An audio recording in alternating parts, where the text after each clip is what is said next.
TV Bharat Santosh देशमुखांच्या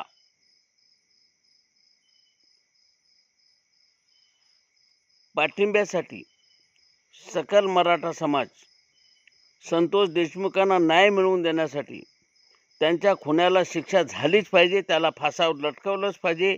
यासाठी संपूर्ण सकल मराठा आज संपूर्ण महाराष्ट्रभर जी भूमिका घेतो त्या भूमिकेशी आम्ही समरस आहोत. मराठा स्वयंसेवक संघाचा राष्ट्रीय अध्यक्ष म्हणून आमचा जाहीर पाठिंबा तर आहेच, पण त्याबरोबर नामदेव सारख्या वाचाळवीरानं महंत म्हणून घेणाऱ्या नामदेव शास्त्रींनी जी भूमिका घेतली त्या भूमिकेचा पहिल्यांदा मी जाहीर निषेध करतोय. एका मंत्र्याला खुश करायसाठी, एका मंत्र्याला, एका पुढाऱ्याला खुश करायसाठी आज चुकीच्या पद्धतीचा पायंडा पडलेलं एक टोळी युद्ध सांभाळण्यासाठी जे समाजाला घातक आहे, समाजाची पुरा निर्गुण हत्या करण्याची कटकारस्थान करणारं टोळकं आहे, त्या टोळक्याला पाठीशी घालण्याचं काम जर हे महंत करणार असतील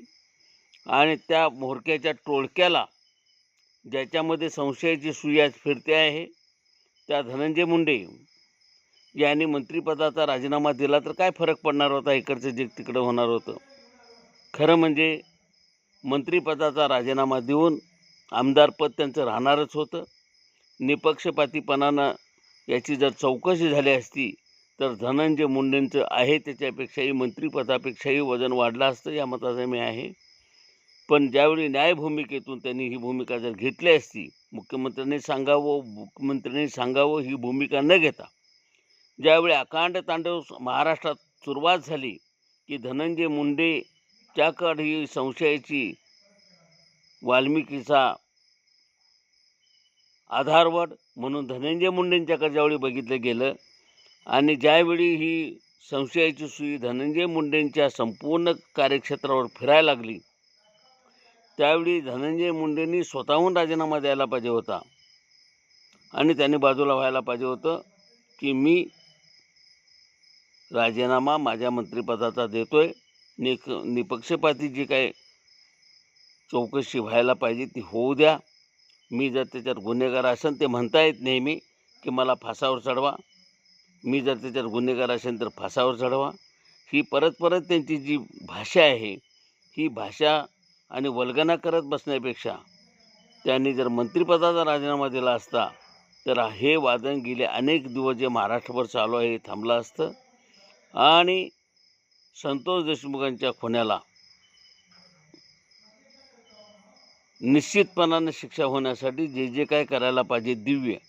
ते होण्याला मदत झाली असती असं माझं प्रामाणिक मत आहे. पण आज धनंजय मुंडे त्या पद्धतीचा विचार करत नाहीत, हे दुर्दैव आहे. आणि नामदेव शास्त्रीसारखे महंत अशा मंडळींना वरदास्त देत आहेत, त्यांना आशीर्वाद देत आहेत. हे महंत आहेत की टोळ्या सांभाळणारे टोळी युद्धाचे प्रमुख आहेत, हा आता संशोधनाचा भाग झालेला आहे. नामदेव शास्त्रींची नक्की भूमिका काय आहे, नामदेव शास्त्री नक्की काय करत आहेत हे सुद्धा आता पाहणं गरजेचं आहे. अशी परिस्थिती आता महाराष्ट्रावर निर्माण झालेली आहे आणि म्हणून संपूर्ण भारतभर भगवानगडाकडे बघण्याचा दृष्टिकोन महंतांच्याकडे बदललेला आहे. ज्या भगवानगड हे सर्वसामान्य माणसांचं श्रद्धास्थान होतं आणि ह्या श्रद्धास्थानाचे महंत म्हणून आज 18 अलुतेदार बरुतेदार सगळ्या जाती धर्माचे लोक गुण्यागोविंदाने राहत होते आणि महंत नामदेव शास्त्रींना आधारवडासारखे ज्यावेळी त्यांच्याकडे बघत होते त्यावेळी आज जी भूमिका